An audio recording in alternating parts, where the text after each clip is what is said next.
I follow turkey tracks where acorns fall and smack under looming longleaf pines all along the endless ridge line. I came up with that first line while hiking the Pinhoti Trail. Then later, wrapped in my sleeping bag inside a cozy two-person tent, I workshopped the rest of the poem under the light of my headlamp. It became my mantra while on trail. I repeated it over and over, acting as a catalyst to bring myself back to the present. Now you might think, how could you not be present while actively hiking up and down mountains, crossing streams, and climbing over fallen trees?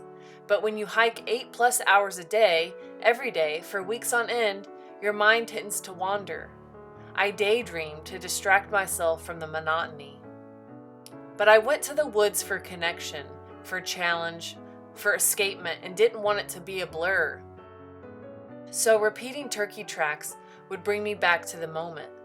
I'd focus on the flora along the trail, such as the mountain laurel slicks and the evergreen tunnels, so thick with rhododendron I had to duck my head to pass through, acting as gatekeepers to the southern Appalachian Mountains. I told myself I must return when they are in bloom to see the whole forest in fuchsia.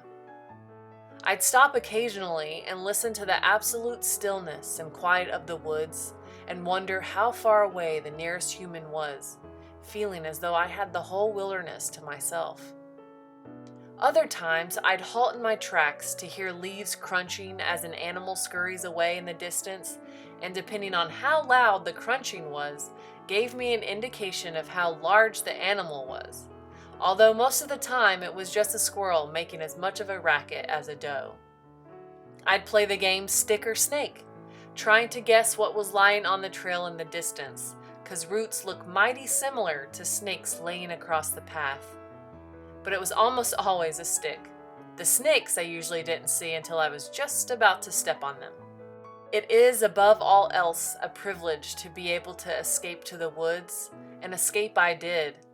However, the moment I stepped foot on the trail at Flag Mountain, I felt an overwhelming feeling of being right where I was supposed to be, like the feeling of returning home, where acorns fall and smack under looming longleaf pines.